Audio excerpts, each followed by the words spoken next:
अब शुरू होती है असली कहानी डिटर्मिनेंट की।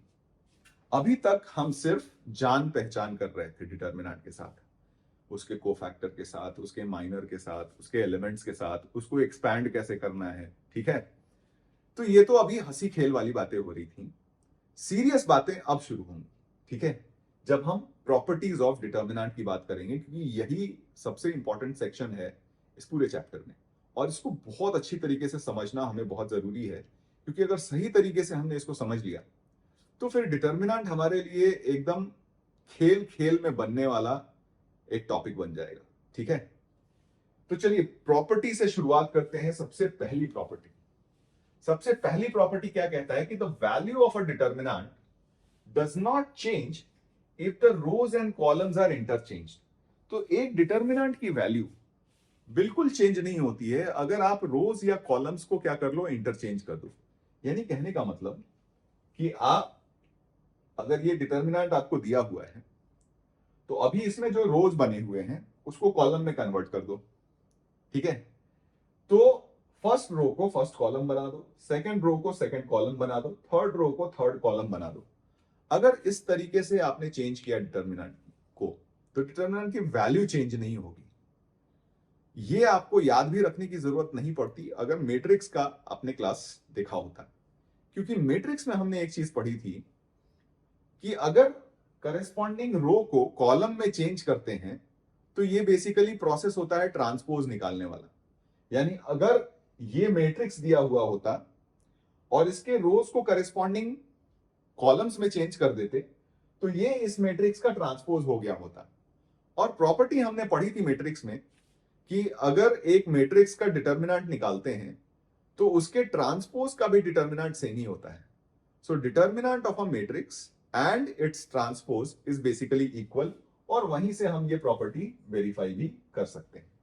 तो बड़ा सिंपल सा प्रॉपर्टी हो गया कि अगर आपके पास रो को करस्पॉन्डिंग कॉलम्स में, सारे रोज को करस्पॉन्डिंग कॉलम्स में अगर आप चेंज कर दो तो जो नया डिटर्मिनेंट आपको मिलेगा उसकी वैल्यू और पुराने डिटर्मिनेंट की वैल्यू वो बिल्कुल सेम होगी। ठीक है, चलिए नेक्स्ट प्रॉपर्टी देखते हैं।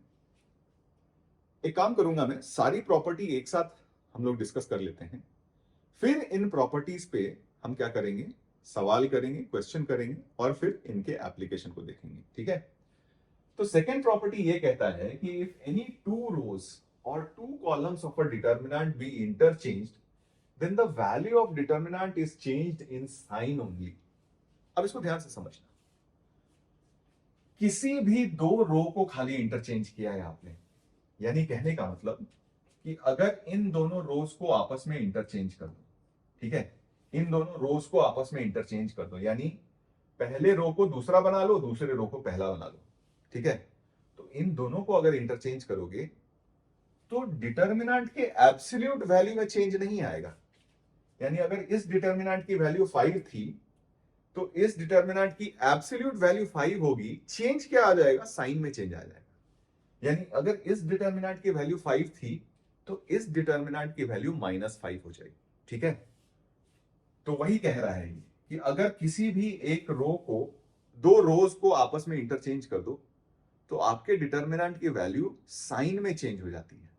ठीक है, तो अगर ये डी है और ये डी डैश है तो डी और डी डैश में रिलेशन ये होगा कि D dash is equal to -D. ठीक है, अगर मान लो एक और बार आपने ये चेंज कर दिया, यानी कहने का मतलब कि अब इस डी डैश में भी वापस से आपने एक बार ये चेंज कर लिया, यानी डी डैश में से आपने सेकेंड और थर्ड रो को भी इंटरचेंज करके एक नया डिटर्मिनेंट बनाया डी डबल डैश, और डी डबल डैश है अब इस बार आपका A2 B2 C2। ठीक है, ये आपका हो जाएगा A3 B3 C3, और यहां आपका हो गया A1 B1 C1। ठीक है, तो D डबल डैश और D डैश में रिलेशन क्या होगा, तो D double dash will be equal to minus of D dash, और D dash is equal to minus of D already था, तो इसमें क्या रिलेशन, D डबल डैश और D में क्या रिलेशन बन जाएगा, तो D double dash will be equal to D। सीखने वाली बात क्या है यहां पे कि ये जो इंटरचेंजिंग वाला पार्ट था वो अगर एक बार करते हो तो एक नेगेटिव साइन आएगा, 2 बार करोगे तो 2 नेगेटिव साइन आएगा, यानी 2 नेगेटिव मिलके क्या हो गया, पॉजिटिव हो गया। 3 बार करोगे तो 3 नेगेटिव साइन, यानी -1⁻3। यानी ये जितनी बार इंटरचेंज वाला काम करोगे उतनी बार आपको -1 से मल्टीप्लाई करना पड़ेगा। ठीक है, आप अगर मान लीजिए इसको ऐसे भी देख सकते हो कि डी में आपने डी डैश बनाने के लिए तो ये दोनों रो में इंटरचेंज किया था। मैं एक अलग से तीसरा डिटर्मिनेंट बनाता हूं डी ट्रिपल डैश। ठीक है, अब डी ट्रिपल डैश बनाने के लिए हमने डी डैश में क्या किया, इसके कॉलम्स को इंटरचेंज किया। ठीक है, रोज को नहीं, कॉलम्स को इंटरचेंज किया। तो डी ट्रिपल डैश अब जो डिटर्मिनेंट आपका बनेगा वो हो जाएगा A2 C2 B2, यहां से बनेगा A1 C1 B1, और यहां से बन जाएगा A3 C3 B3। ठीक है, हुआ क्या, आपने डी डैश में कोई भी 2 कॉलम्स इंटरचेंज किए, तो डी डैश और डी ट्रिपल डैश का जो रिलेशन होगा वो ये होगा कि D triple dash is equal to minus D dash हो जाएगा। ठीक है, तो इस केस में आपके पास भी रिलेशन क्या हो जाएगा, D triple dash is equal to minus D dash which is equal to D. समझ में आई बात? यानी ये जो इंटरचेंज हम कर रहे हैं ये ऐसा नहीं है कि रोज पे ही रिस्ट्रिक्टेड है, आप इसको कॉलम्स पे भी कर सकते हो।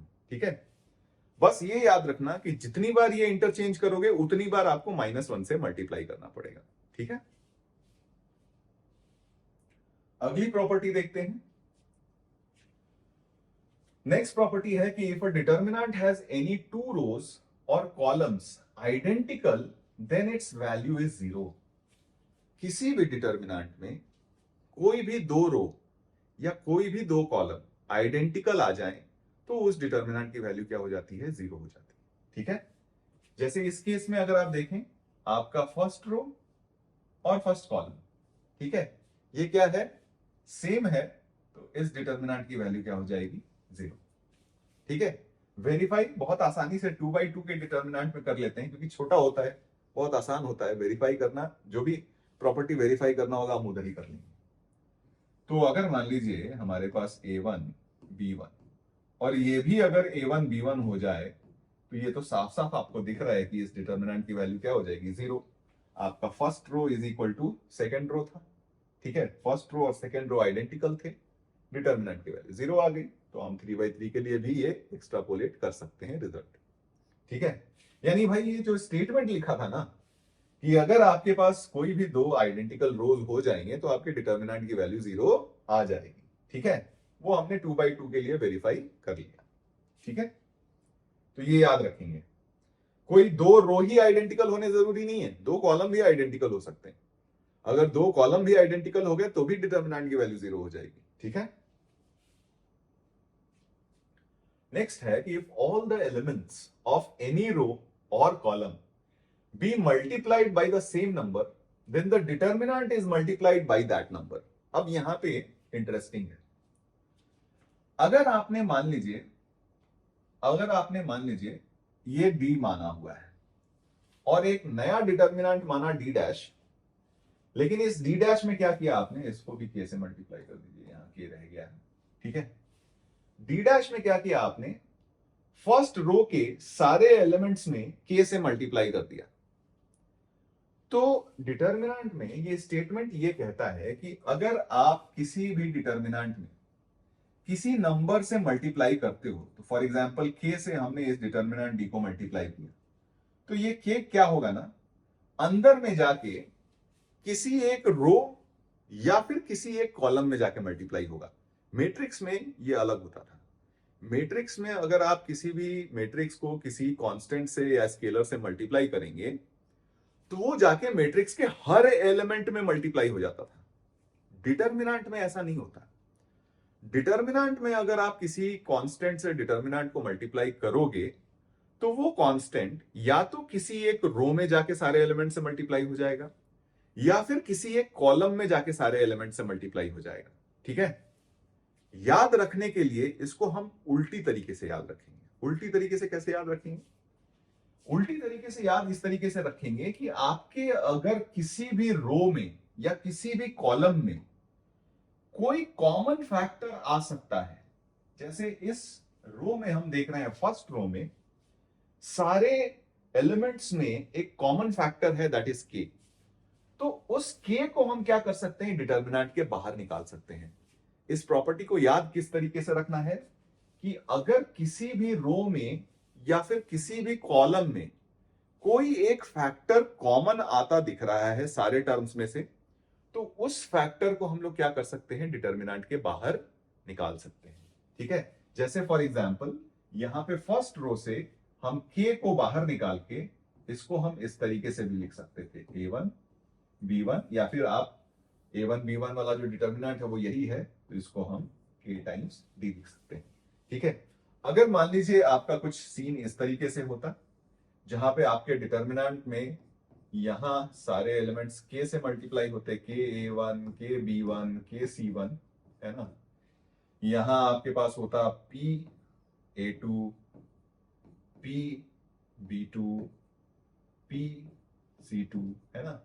और यहां पे r a3 r b3 और r c3। ठीक है क्या, ये अगर डिटर्मिनेंट होता तो आपके फर्स्ट रो से k कॉमन बाहर आ सकता है, सेकेंड रो से p कॉमन बाहर आ सकता है, थर्ड रो से r कॉमन बाहर आ सकता है, और आपके पास जो रिमेनिंग डिटर्मिनेंट बचेगा वो आपका ये d वाला डिटर्मिनेंट ही हो जाएगा। तो इसको हम d ही लिख देते हैं। तो आपको बात समझ में आ गई होगी कि अगर किसी भी रो या फिर किसी भी एक कॉलम से कुछ टर्म्स कॉमन होके बाहर निकल सकते हैं, तो हम उसको डिटर्मिनेंट के बाहर निकाल सकते हैं। ठीक है, फिफ्थ प्रॉपर्टी क्या कहता है कि if each element of a row और column can be expressed as sum of two terms, then the determinant can be expressed as sum of two determinants. अब देखिए, ये तो अंग्रेजी लिख दिया, हिंदी में समझते हैं। हिंदी में ये कह रहा है कि अगर आपके पास कोई डिटर्मिनेंट ऐसा है, ठीक है, सच दैट किसी एक रो के सारे एलिमेंट्स को दो टर्म्स के सम के फॉर्म में अगर हम एक्सप्रेस कर रहे हैं, तो इन दोनों को हम अलग अलग दो डिटर्मिनेंट्स के सम के फॉर्म में भी एक्सप्रेस कर सकते हैं।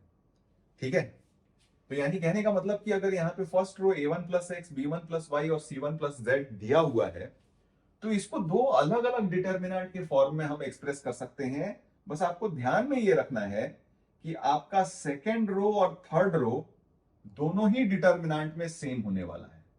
दोनों ही डिटर्मिनेंट में सेकेंड रो और थर्ड रो सेम होने वाला है, क्योंकि आपने स्प्लिट सिर्फ फर्स्ट रो को किया है। ये बात समझ में आई। प्रॉपर्टी इधर से इधर भी आपको याद रहनी चाहिए, यानी यहां से यहां कैसे जाएं, बट असल इंटरेस्टिंग बात तो इधर से इधर आने की है। ठीक है, असल इंटरेस्टिंग बात इधर से इधर आने की है। क्यों? क्योंकि सिंगल डिटर्मिनेंट को एक्सपैंड करना और यहां पे दो अलग अलग डिटर्मिनेंट को एक्सपैंड करके और फिर ऐड करना, तो ऑब्वियसली ये रिलेटिवली ज्यादा मुश्किल काम है, क्योंकि डिटर्मिनेंट को एक्सपैंड करना तो ज्यादा मुश्किल है। समझ में आ रही बात? एक डिटर्मिनेंट को एक्सपैंड करना वर्सेस दो डिटर्मिनेंट को एक्सपैंड करना, तो इधर वाला काम ज्यादा हैवी है। हमें लाइट काम सीखना है, हैवी काम नहीं सीखना है। ठीक है क्या? तो ये कैसे ध्यान में रखना है कि हमें ये प्रॉपर्टी इधर से इधर ज्यादा काम आएगी। तो काम कैसे आएगी कि आपको अगर दो डिटर्मिनेंट दिए हुए हैं, समझिए ये प्रॉपर्टी अप्लाई कैसी होगी। आपको अगर दो डिटर्मिनेंट दिए हुए हैं इस तरीके से, सच दैट कि उन दोनों में कोई भी दो रो सेम हो या फिर कोई भी दो कॉलम सेम हो, तो अगर दो रो सेम है दोनों डिटर्मिनेंट में, तो तीसरा वाला रो ऐड हो जाएगा। अगर दो कॉलम सेम है तो तीसरा वाला कॉलम ऐड हो जाएगा। जैसे इस केस में आपका रो 2 और रो 3 दोनों डिटर्मिनेंट में सेम था, तो हमने क्या किया, इसको सिंगल डिटर्मिनेंट में कन्वर्ट कर दिया, जहां पे आपका रो 1 के करस्पॉन्डिंग एलिमेंट्स क्या हो गए, ऐड हो गए। ठीक है, तो इसीलिए मैं बोल रहा हूं इस प्रॉपर्टी को इधर से इधर याद रखना ज्यादा बेनिफिशियल है। ठीक है, छठी प्रॉपर्टी, अब ये बहुत इंटरेस्टिंग प्रॉपर्टी है। छठी प्रॉपर्टी कहता है कि value of a determinant is not altered by adding the elements of any row और column the same multiples of corresponding elements of any other row और कॉलम। अंग्रेजी हिंदी में समझते हैं। हिंदी में कह रहा है कि अगर मान लीजिए आपके पास ये डिटर्मिनेंट दिया हुआ है, इसमें आप अगर ऑपरेशंस कुछ इस तरीके से करते हो कि आपने फर्स्ट रो के एलिमेंट्स में आपने क्या किया कि सेकेंड रो के एलिमेंट को किसी कांस्टेंट से मल्टीप्लाई करके ऐड कर दिया, किसी कांस्टेंट से मल्टीप्लाई करके ऐड कर दिया, तो k टाइम्स R2, ठीक है। आपने R1 को R1 plus k times R2 से रिप्लेस कर दिया, तो आपका जो नया डिटर्मिनेंट बनेगा, सपोज इसको मैं डिटर्मिनेंट d डबल डैश बोलता हूं, ये नया डिटर्मिनेंट कुछ इस तरीके से बन जाएगा। तो ये बन गया A1 plus k times of A2, similarly B1 plus k times of B2 and C1 plus k times of C2, ठीक है। बाकी दोनों रोज को हमने टच नहीं किया है, बाकी दोनों रोज को वैसे ही छोड़ दिया। तो चलिए इसको वैसे ही छोड़ दिया, A2 B2 C2 और A3 B3 C3, ठीक है। तो ये D डबल डैश और D डैश में रिलेशन क्या होगा? रिलेशन ये होगा कि इसकी वैल्यू दोनों की सेम ही रहेगी। इसको हम लोग कहते हैं एलिमेंट्री रो ऑपरेशन। आगे हमने मैट्रिक्स में इनफैक्ट पीछे पढ़ा भी था, हमने पढ़ा था मैट्रिक्स में एलिमेंट्री रो ऑपरेशंस। तो एलिमेंट्री रो ऑपरेशन करने के बाद आपके डिटर्मिनेंट की वैल्यू चेंज नहीं होती है। बस एक चीज आपको ध्यान में रखना है। ध्यान में क्या रखना है कि अगर आप R1 को चेंज कर रहे हो, ये ध्यान में रखना, अगर आप R1 को चेंज कर रहे हो तो R1 का प्रोडक्ट अगर 1 है तो ही ये वैल्यू चेंज नहीं होगी। अगर R1 में आपने किसी और कांस्टेंट से मल्टीप्लाई कर दिया तो वैल्यू चेंज हो जाएगी। वो यहां नोट में लिखा हुआ है कि अगर आपने Ri को, तो चेंज आप Ri को कर रहे थे और Ri में आपने x से मल्टीप्लाई कर दिया, Ri में अगर आपने x से मल्टीप्लाई कर दिया तो आपके डिटर्मिनेंट की वैल्यू भी x टाइम्स हो जाएगी। ये बात समझिए। यहां पे डिटर्मिनेंट की वैल्यू चेंज इसलिए नहीं हुई थी क्योंकि हम R1 को चेंज कर रहे थे, लेकिन R1 के साथ जो मल्टीपल रखा था हमने वो 1 ही रखा था, ठीक है। तो इसलिए हमारे डिटर्मिनेंट की वैल्यू चेंज नहीं हुई थी और हमारे पास D double dash was equal to D। लेकिन अगर यही रो ऑपरेशन हम लोग इस तरीके से करते सच दैट R1 को अगर मान लीजिए रिप्लेस करना है हमें और R1 में x से मल्टीप्लाई करके, R2 में y से मल्टीप्लाई करके और R3 में z से मल्टीप्लाई करके अगर हमने ऐड किया, तो इन दोनों का कंट्रीब्यूशन तो कुछ नहीं होगा।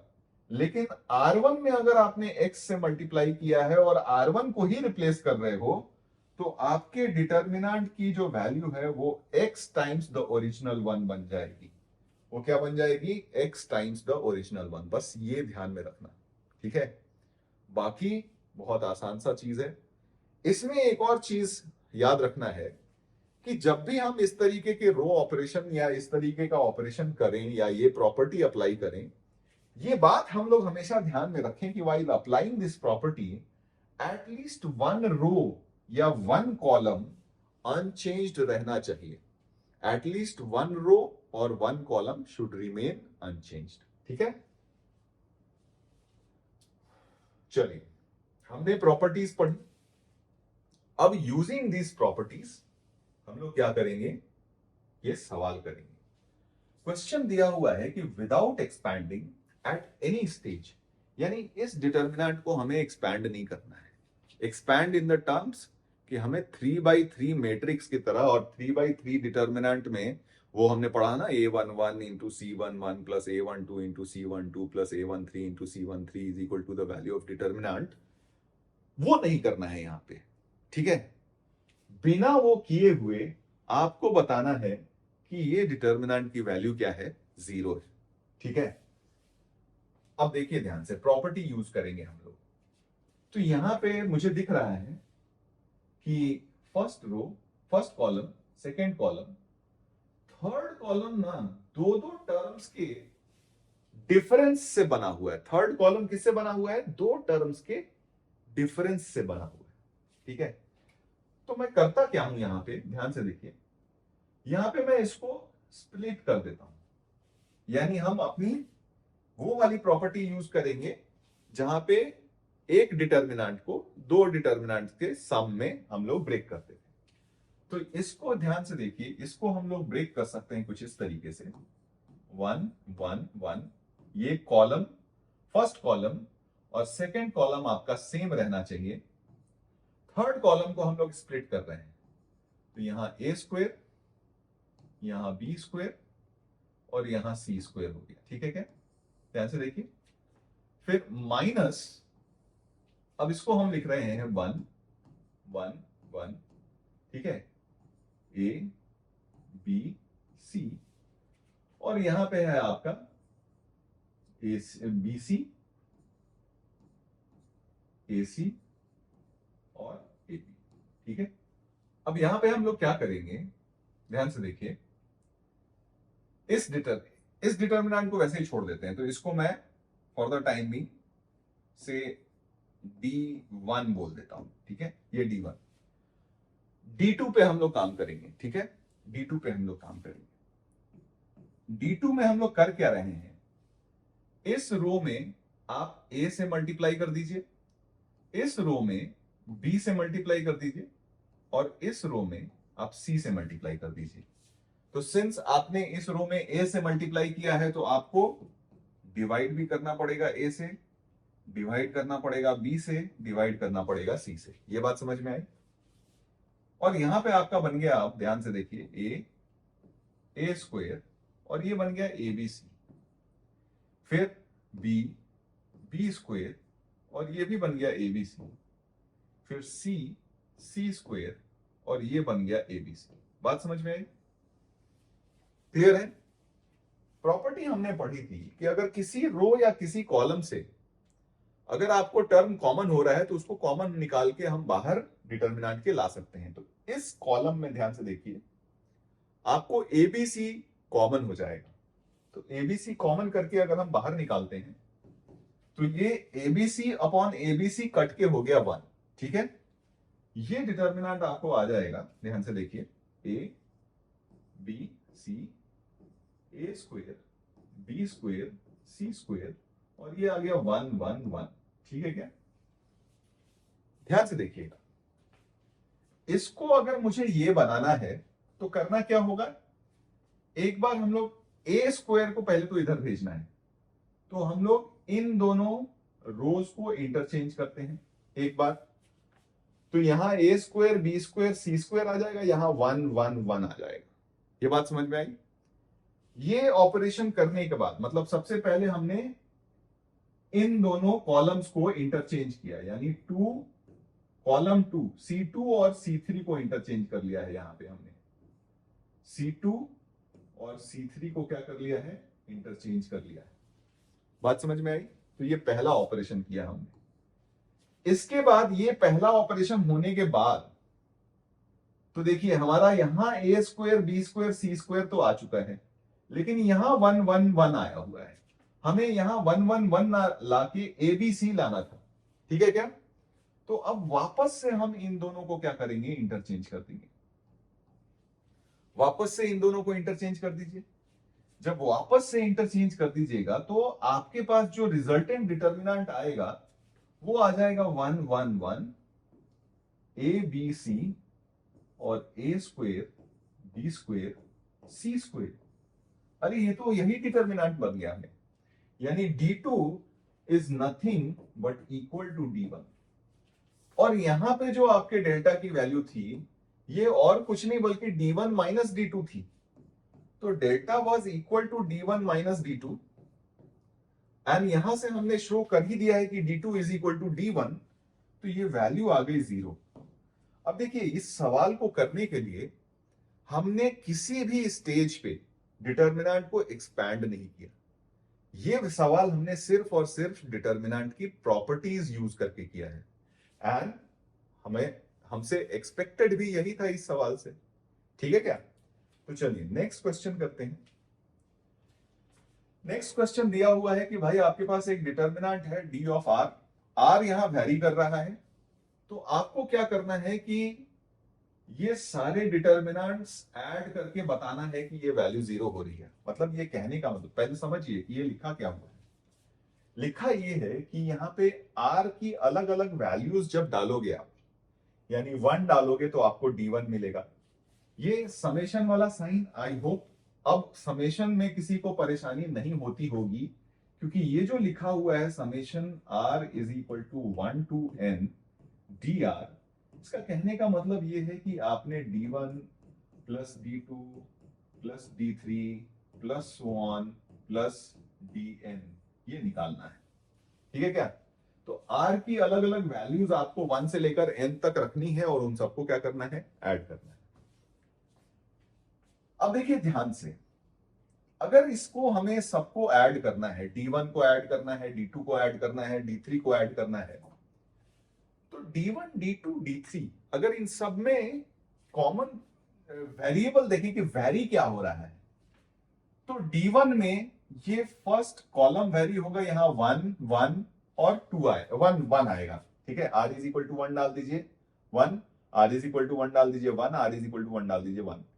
ये कॉलम वैरी हुआ, यहां तो कोई भी आर नहीं है, तो ये तो कांस्टेंट रहने वाला है। यहां भी कोई भी आर नहीं है, ये भी कांस्टेंट रहने वाला है। बात समझ में आ रही है क्या? यहां पे D1 में जो वैरी कर रहा है वो first column, second column, third column same रह रहा है। D2 में भी जो वैरी कर रहा है वो फर्स्ट कॉलम ही वैरी कर रहा है, सेकंड और थर्ड कॉलम D2 में भी सेम रह रहा है, D3 में भी सेकंड और थर्ड कॉलम सेम रह रहा है। अब याद करिए वो वाले प्रॉपर्टी जहां पे मैंने आपको बताया था कि समेशन वाला आपको रिवर्स में याद रखना है। इन सारे डिटर्मिनेंट्स में सेकंड और थर्ड कॉलम तो हमारा हमेशा सेम रहेगा। In all these determinants second and third column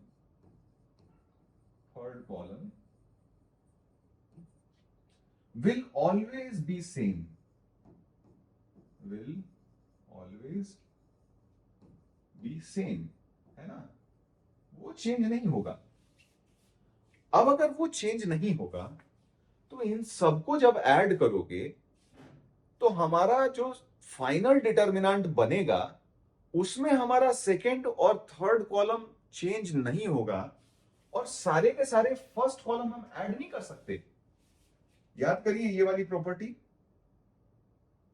property हमारे पास अगर सेकंड रो और थर्ड रो इन दोनों डिटर्मिनेंट का अनचेंज था, तो हमने इन दोनों को ऐड करके क्या किया था कि फर्स्ट रो के एलिमेंट्स, करेस्पॉन्डिंग एलिमेंट्स ऐड हो गए थे। तो अगर मान लीजिए यहां एक और डिटर्मिनेंट इसी तरीके से होता, से यहां पे P Q R होता, और ये आपका सेम ही रह जाता A2 B2 C2 A3 B3 C3। ठीक है, अब अगर इन तीनों को ऐड करते तो यूजिंग द सेम प्रॉपर्टी आपका सेकंड रो और थर्ड रो तो इसका भी वही सेम है, तो ये तीनों ऐड होंगे तो बस यहां पे एक प्लस P हो जाता, प्लस Q हो जाता और प्लस R हो जाता। ठीक है क्या? तो इस वाले क्वेश्चन में भी तो वैसा ही कुछ हो रहा है। आपका सेकंड और थर्ड कॉलम तो हमेशा कांस्टेंट रह रहा है सारे डिटर्मिनेंट्स में, तो इन सबको जब ऐड करोगे तो सबका फर्स्ट एलिमेंट क्या हो जाएगा? ऐड हो जाएगा। फर्स्ट एलिमेंट मतलब कहने का मतलब फर्स्ट कॉलम के एलिमेंट्स सबके क्या हो जाएंगे? ऐड हो जाएंगे। तो जब सबके फर्स्ट कॉलम के एलिमेंट्स ऐड होंगे तो ये जो समेशन ये पहले dr पे लगा था वो समेशन जाके यहां पे लग जाएगा, यानी r is equal to 1, r is equal to 2, r is equal to 3 के करेस्पॉन्डिंग ये जो टर्म बनेगा उसी को ऐड करना है। Similarly r is equal to 1 2 3 के करेस्पॉन्डिंग जो नंबर्स बनेंगे वो यहां पे ऐड होंगे, और सिमिलरली यहां पे ऐड होंगे। यानी यहां से जो कंक्लूजन निकाला हमने, कंक्लूजन ये निकाला कि summation r is equal to 1 to n, अगर आप dr निकालते हो, ठीक है, इस केस में तो ये समेशन और कुछ नहीं करेगा, जाके अंदर फर्स्ट कॉलम के एलिमेंट्स पे जाके लग जाएगा। यानी ये आपका बन जाएगा summation r is equal to 1 to n r। ये आपका बन जाएगा summation r is equal to 1 to n 2r minus 1। और यहां पे आपके पास बन जाएगा summation r is equal to 1 to n 3r minus 2। और सेकेंड और थर्ड कॉलम तो हमारा सेम वही रह जाएगा x y z। और यहां रह जाएगा हो जाएगा n into n plus 1/2 n square और n इंटू 3n माइनस 1/2। ठीक है, किया क्या हमने, सेकेंड और थर्ड कॉलम सेम रख के आर के करस्पॉन्डिंग जितने भी वेरिएशंस आए थे हमने फर्स्ट कॉलम में सारे ऐड कर दिए। ठीक है, अब यहां से तो आपको बहुत आसानी से दिख रहा होगा कि अब फाइनल आंसर हमारा क्या होने वाला है। समेशन आर क्या हो जाता है, n इंटू एन प्लस 1/2, है ना। समेशन 2r माइनस 1 क्या होता है, n स्क्वेयर होता है ना।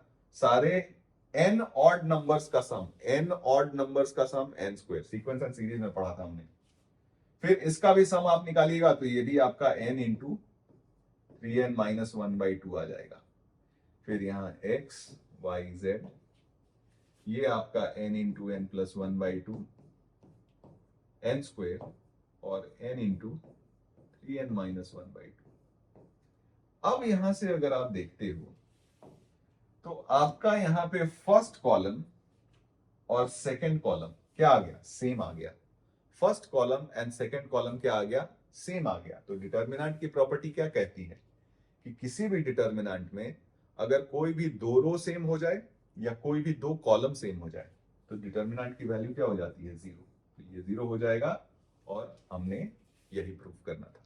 ठीक है,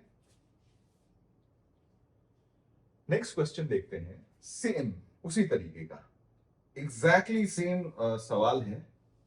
आई होप ये चीज आप बहुत अच्छी तरीके से कर लीजिएगा।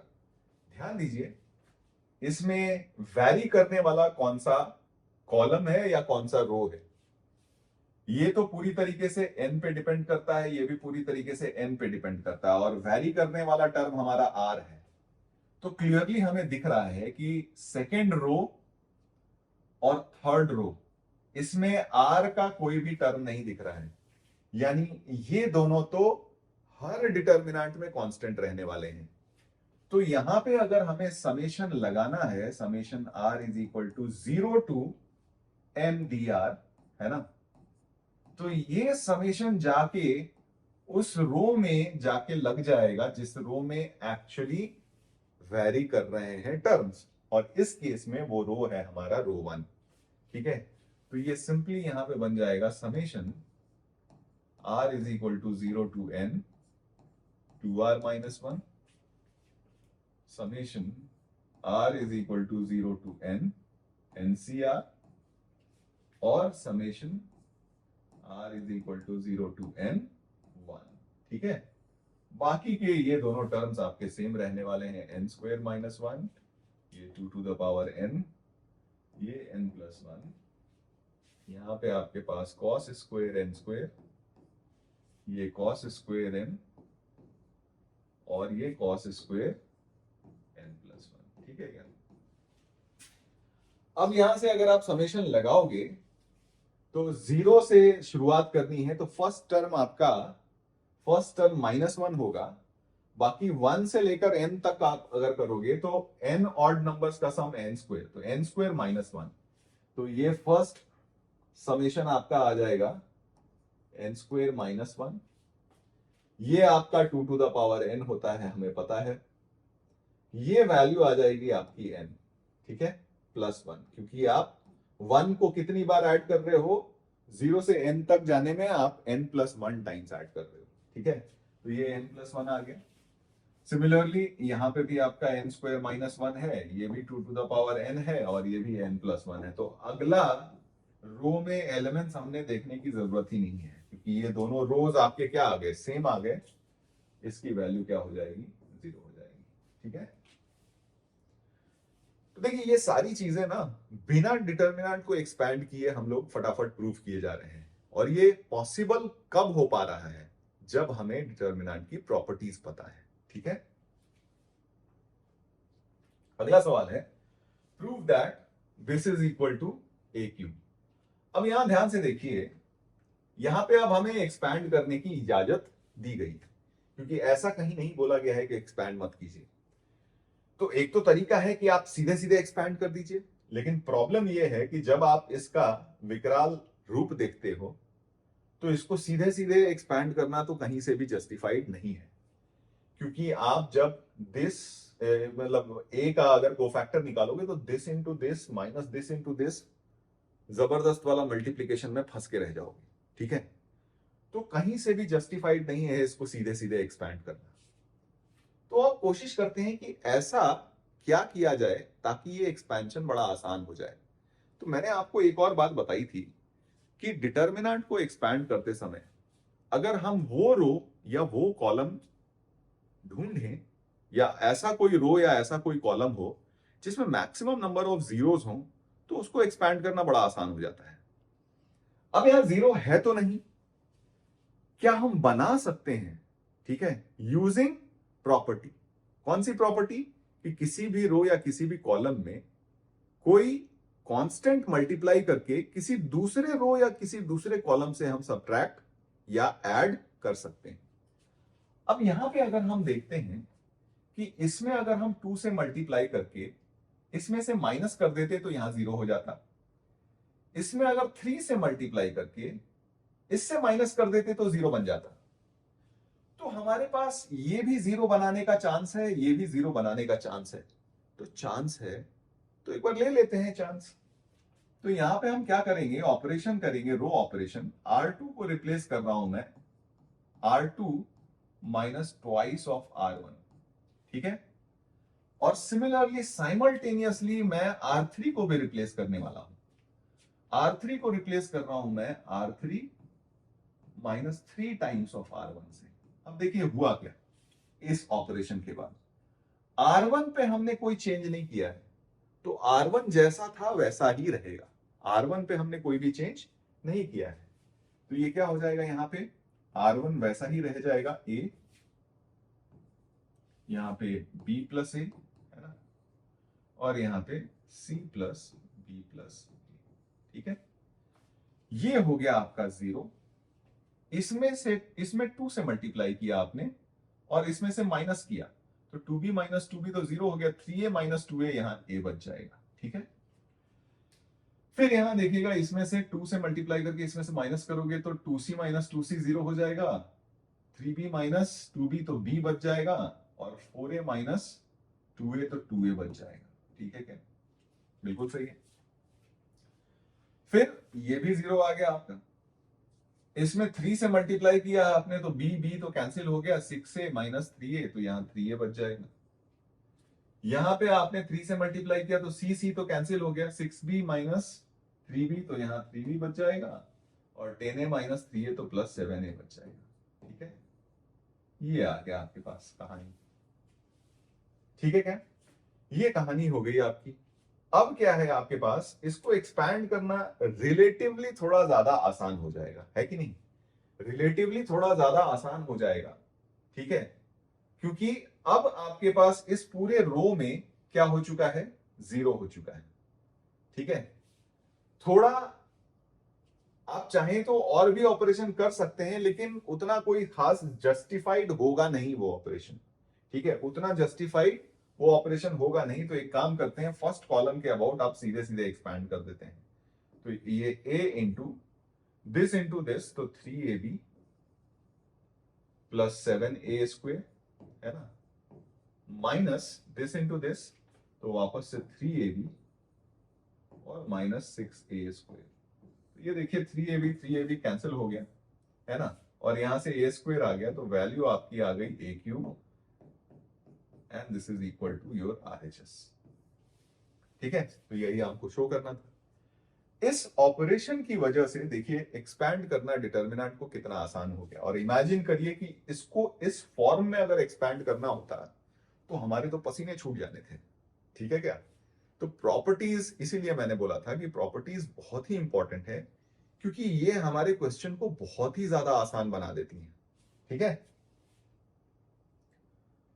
तो चलिए आज के लिए हम लोग इतना ही रखते हैं। ठीक है, इस लेक्चर के लिए हम लोग इतना ही रखते हैं। नेक्स्ट लेक्चर में वापस से आएंगे, कुछ और भी प्रॉपर्टीज पे सवाल करेंगे और डिटर्मिनेंट की जर्नी को हम आगे लेके जाएंगे। तो होपफुली आप इस चैनल पे बने रहिएगा, चीजों को बहुत अच्छी तरीके से और डिटेल वे में समझिएगा, तो आपके जो जेई या किसी भी इंजीनियरिंग एग्जामिनेशन की जो जर्नी है वो बहुत आसान हो जाएगी। ठीक है, तो मिलते हैं नेक्स्ट लेक्चर में एक नए सिरे से, एक नए जोश के साथ। तब तक आप मेहनत करते रहिए, कॉन्फिडेंस अपना बना के रखिए और खुश रहिए। ठीक है, खुशी बहुत ही जरूरी है, क्योंकि आप खुश रहेंगे तो बहुत ही ज्यादा अच्छी तरीके से चीजों को कंज्यूम कर पाएंगे, आत्मसात कर पाएंगे। ठीक है, तो मिलते हैं बच्चों नेक्स्ट लेक्चर में, तब तक के लिए अलविदा।